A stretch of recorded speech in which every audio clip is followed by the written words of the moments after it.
जय श्री राम, जय अयोध्या धाम। दोस्तों, अभी तक मैंने आपको ब्लॉग में दिखाया एक नई अयोध्या। जो एक नई अयोध्या है वो प्रेजेंट टाइम पर आप देख रहे हो कितना ज़्यादा सुंदर लगता है और लोग यहाँ बड़े ही चाव के साथ आते हैं और दर्शन करते हैं रामलला का।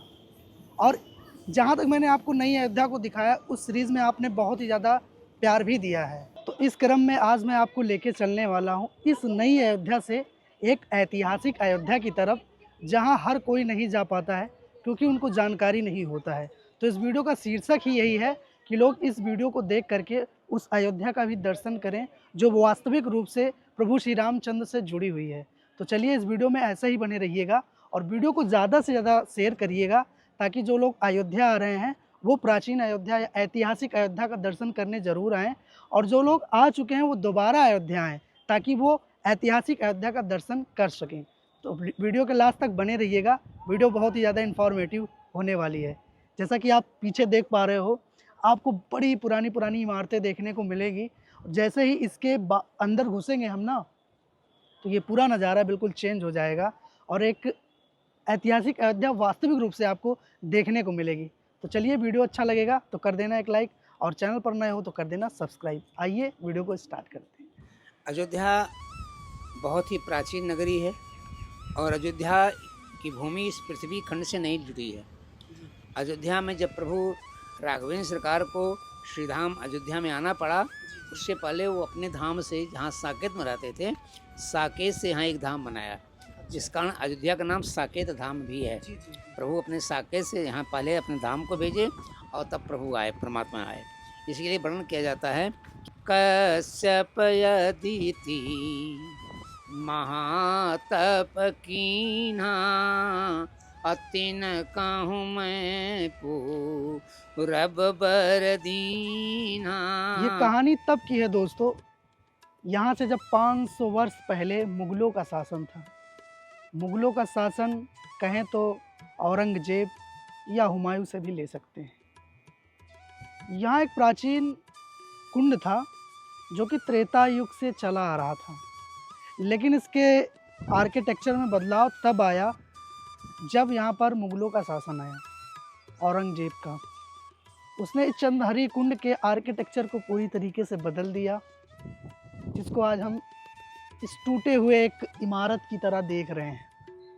यहाँ पर चंद्रहरि कुंड था और ऐसी मान्यता था कि लोग यहाँ पर जब चंद्रहरि कुंड में स्नान इत्यादि किया करते थे, कुष्ठ रोग इत्यादि जो हुआ करता था वो पूर्णतया सही हो जाता था। इस कुंड का ऐसी महिमा मानी जाती थी।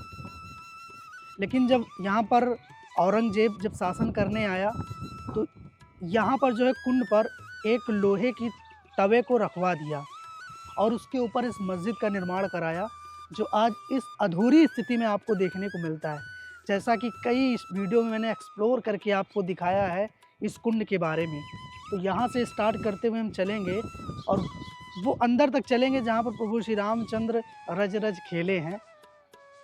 जहाँ तक हम लोग को नॉलेज है वो आप तक पहुँचाने का प्रयास करेंगे।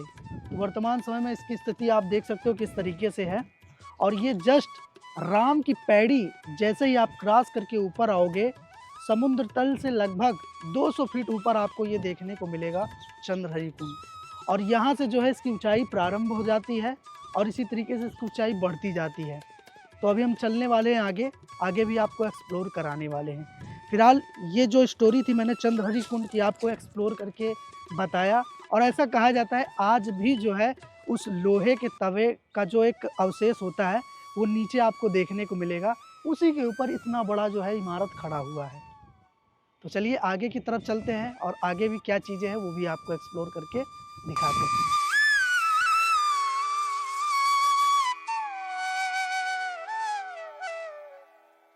अभी तो मैंने आपको सामने से दिखाया कि चंद्रहरि कुंड कैसे दिख रहा था। अभी इनकी दीवारों को देखो भाई, कितने चौड़ी हैं। हम आकलन नहीं कर सकते, इतनी ज़्यादा चौड़ी इनको बनाया गया था। ये पुरानी पद्धति के द्वारा पूरा इसका निर्माण कराया गया है। इसमें तमाम प्रकार के आपको एक देसी मटेरियल देखने को मिलेंगे जिनको रेत के द्वारा जुड़ाई की गई थी। और ये वही रास्ता है जो अंदर को जाता है। जहाँ पर आपको इससे भी प्राचीन, इससे भी ऐतिहासिक स्थल देखने को मिलेंगे जो प्रभु श्री रामचंद्र के जीवन काल से जुड़ी हुई हैं। देखिए, इसके बीचों बीच से ये बरगद का पेड़ निकला हुआ है, जो कि बड़ा ही अजीब सा लगता है देखने में।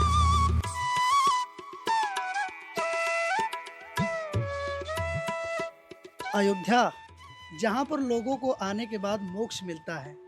अयोध्या मोक्ष का धाम है और अति प्राचीन एक स्थान है जो कि आपको पुराणों और तमाम प्रकार के ऐसे ग्रंथ हैं जहाँ पर इसका वर्णन मिलता है। इसी क्रम में हम अयोध्या के बहुत ही फेमस या मशहूर कहें, जिनको आपने कई चैनलों पर देखा होगा डिबेट करते हुए, राम मंदिर के पक्ष में बहुत बार इन्होंने अपना मुद्दा रखा हुआ है और वो सत्य भी हुआ है। इस क्रम में हम आपको बताने आए हैं कि अयोध्या कितना ज़्यादा प्राचीन है, कितना ऐतिहासिक है। सारी जानकारी आज महाराज जी के वचनों के द्वारा आप तक पहुंचाएंगे।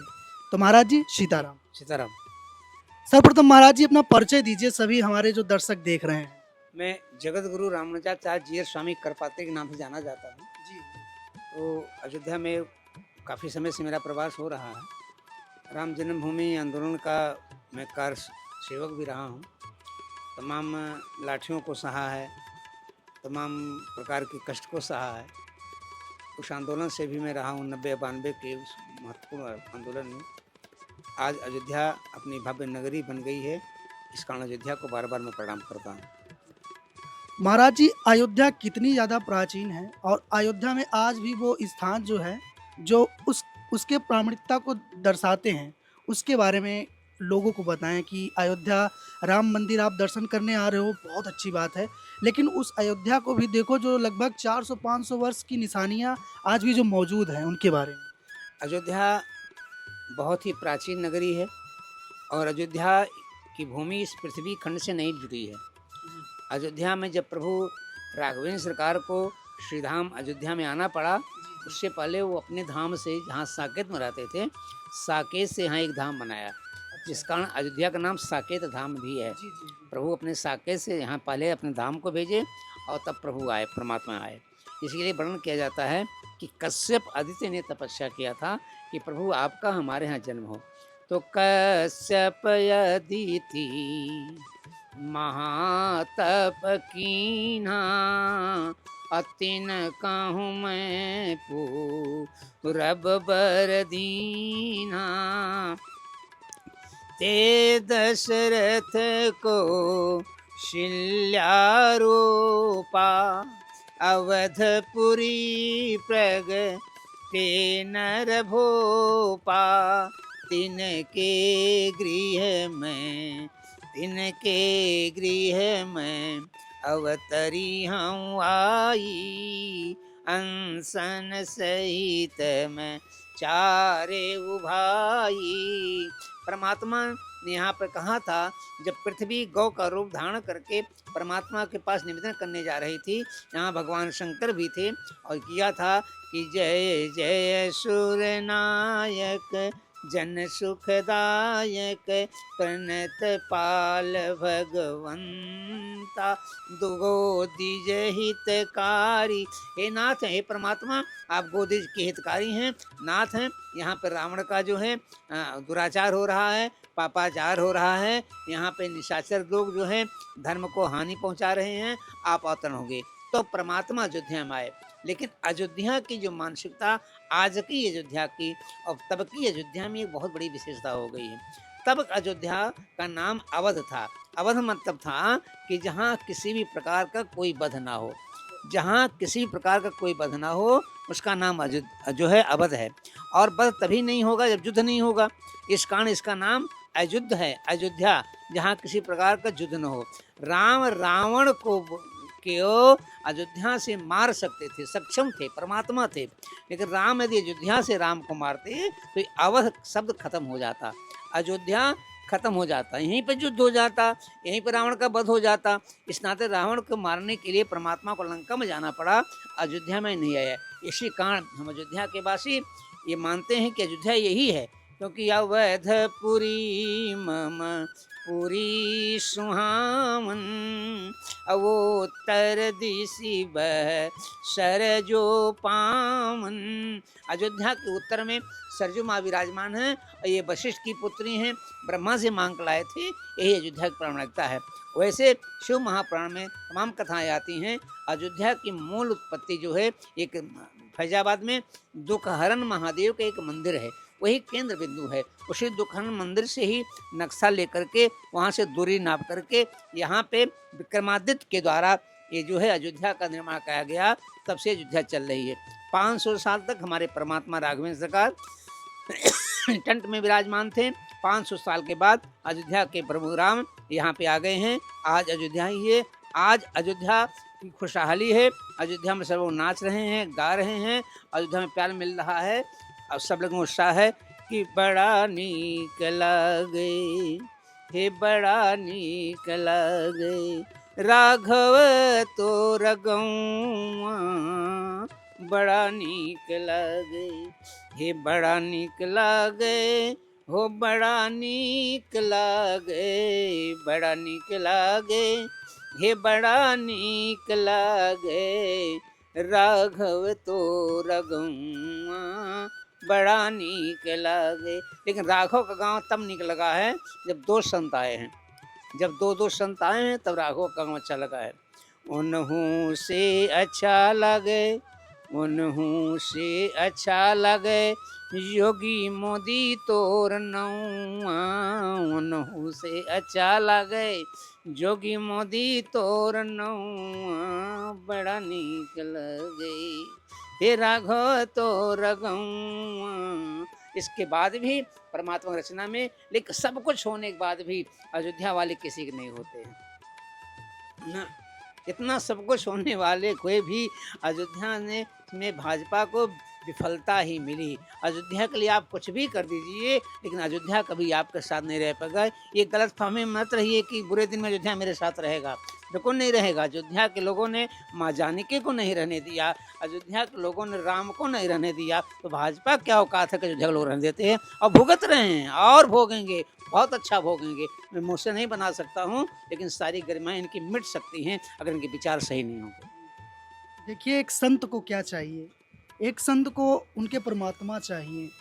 जिस तरीके से हमारे प्रभु श्री रामचंद्र जी के मंदिर का निर्माण मोदी जी और योगी जी के गवर्नमेंट के उनके सामंजस्य से बनाया गया, उस तरीके से तमाम प्रकार के जो संत हैं अयोध्या के, उनके मन में उनके लिए जो आदर है वो बहुत ज़्यादा बड़ी है। लेकिन ये अलग विषय है। आज हम बात कर रहे हैं अयोध्या की प्राचीनता के बारे में।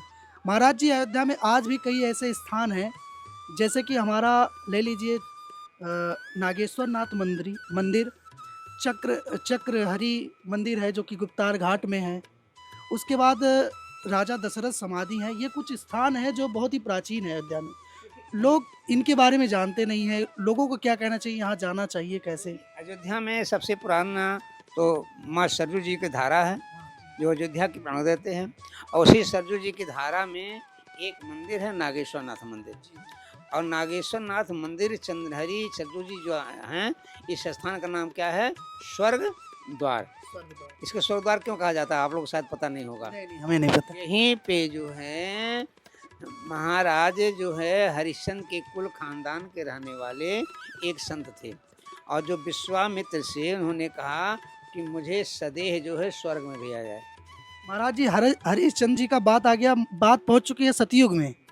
सतयुग तक की अयोध्या का जो इतिहास है महाराज जी बता रहे हैं। अब रहिए, इंटरेस्टिंग है बहुत ज़्यादा। तो जो है हरिश्चंद्र के कुल खानदान के थे, त्रिशंकु नाम था।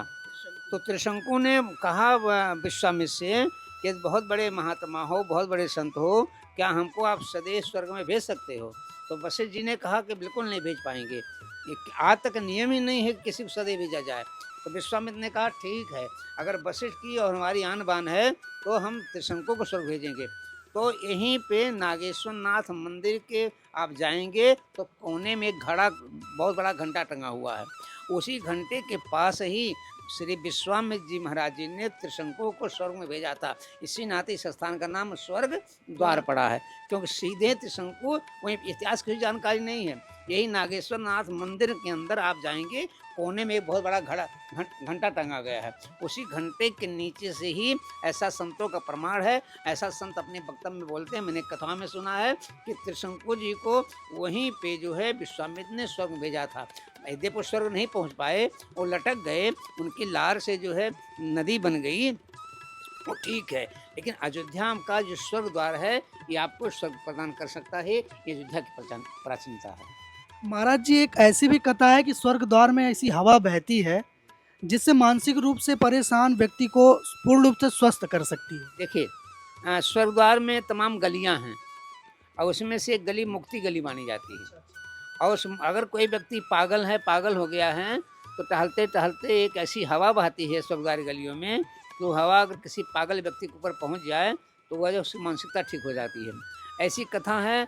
और आज के 20-25 साल पहले जब मैं यहाँ आया, तो मुझे लग रहा था कि हम कहाँ पागल खाने में आ गए हैं। तो स्वर्गद्वार की गलियों में कोई न कोई पागल टहलता ही रहता था, कोई न कोई पागल टहलता रहता था। आज भी 2-4 पागल मिल जाएंगे आपके स्वर्गद्वार की गलियों में टहलते हुए। तो भगवान की ऐसी कृपा है, वहाँ पर ये हवा चलती है और जिसके ऊपर लग जाती है उसका पागलपन खत्म हो जाता है।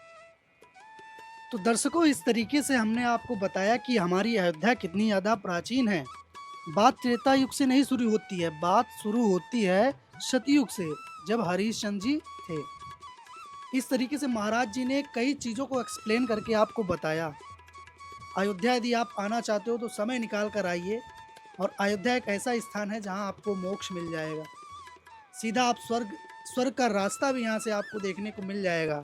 लेकिन इसके बारे में अभी तक किसी को ज़्यादा जानकारी नहीं है। महाराज जी जैसा बताएं कि पुराणों में ऐसा लिखा गया है। महाराज जी ने इतना समय दिया, उसके लिए बहुत बहुत धन्यवाद महाराज जी। आपको धन्यवाद, आपको भी। तो इस वीडियो को ज़्यादा से ज़्यादा शेयर करें उन लोगों को जो अयोध्या आ रहे हैं, और जो आ चुके हैं उनको भी शेयर करिए, अपने फैमिली के साथ शेयर करिए, ताकि लोग अयोध्या की ऐतिहासिक स्थानों के बारे में जान सके और उसकी महत्वता के बारे में जान सके। चलिए, इस तरीके से वीडियो को यहीं पर समाप्त करते हैं। वीडियो अच्छा लगा हो तो कर देना एक लाइक, और चैनल पर नए हो तो कर देना सब्सक्राइब, और कमेंट में एक प्यारा सा कमेंट जरूर करिएगा। तब तक के लिए जय श्री राम।